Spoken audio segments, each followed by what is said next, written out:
আয় এদিকে আয়, হুজুর, আয় এদিকে। আমি সত্যি বলছি, সত্যি করে বল, তুই আমার হুজুর, টাকা কোথায় রাখিস? হুজুর, কোথায় রাখিস বিশ্বাস টাকা? করুন, আমি আপনার কোনো টাকা চুরি করিনি, এই হুজুর। জায়গায় কি হচ্ছে? হুজুর, আমার টাকা কোথায় আমি রাখিস? টাকা চুরি- হুজুর, আমি কোনো টাকা চুরি করিনি, হুজুর, বিশ্বাস করুন, আমি আবার কোনো মিছে টাকা কথা চুরি বলছিস? করিনি, হুজুর। টাকা বের কর। দেন না, হুজুর। আগে টাকা কোথায় রাখিস বের আমি কর। চুরি করিনি, হুজুর। হুজুর, সত্যি কথা, আমি আপনার টাকা চুরি করিনি, আপনার ছোট ছেলে আপনার টাকা চুরি করেছে।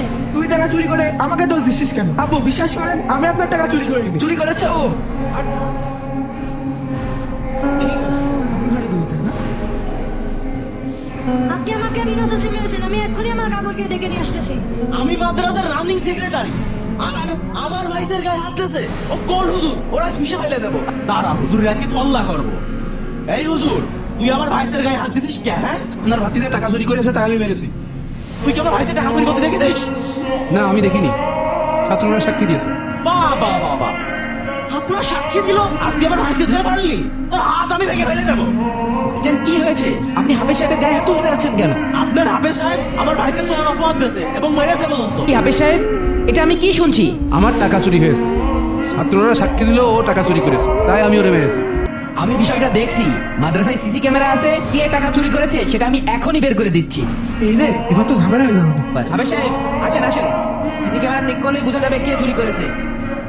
এই সিসি ক্যামেরাটা চেক করো তো। কেউ করেছে দেখছে না তো? তোমার বলে দিছি। কেউ আসছে না তো? আধা ঘন্টা হয়ে গেল এখনো কারেন্ট আসছে না।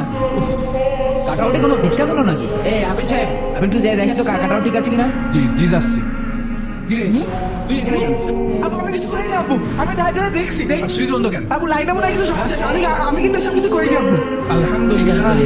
ভাই ওই সিসি ক্যামেরাটা একটু চেক দেন তো। না, আব্বু তোমরা দেখো। এদিকে। না আব্বু না, আমি যাবো না, তোমরা দেখো। দেখি, সরেন তো। আব্বু তোমরা দেখো, আমার দাদাই পড়া আছে। কি ব্যাপার হাফেজ সাহেব? ওইটা তো আপনার ছেলেই মনে হচ্ছে। ওই দেখেন ওই দেখেন ওই দেখেন, ওই যে টাকাটা হাতে নিচ্ছে। এখন তো আপনার নিজের ছেলে চুরি করেছে। চলেন চলেন, অভিভাবককে জানাতে হবে, আসেন। আমার ভাইদের খামোখা তোর অপবাদ দিল, মারলো, কইলো না নাকি?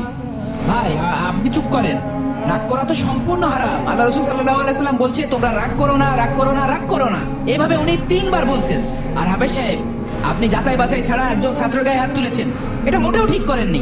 হুজুর, ওর ছেলেরা এই মুহূর্তে বরখাস্ত করেন। ভাই আপনি যার উপর রাগ দেখাচ্ছেন ভুলে যাবেন না, সে কিন্তু আপনার ভাতিজার শিক্ষক। আপনি যেমন আপনার ভাতিজার পিছনে পরিশ্রম করছেন, আর আপনার ভাতিজাকে মানুষ করার জন্য সেও কিন্তু দিনরাত পরিশ্রম করছে। হুজুর, রাগের মাথায় আমি আপনাদের সাথে অনেক খারাপ ব্যবহার করে ফেলেছি, আপনারা দুজনেই আমাকে ক্ষমা করে দিন। আসলে আমারও ভুল হয়েছে, আমি সত্যটা সঠিকভাবে না জেনে আগেই ওর গায়ে হাত দিয়ে ফেলেছি।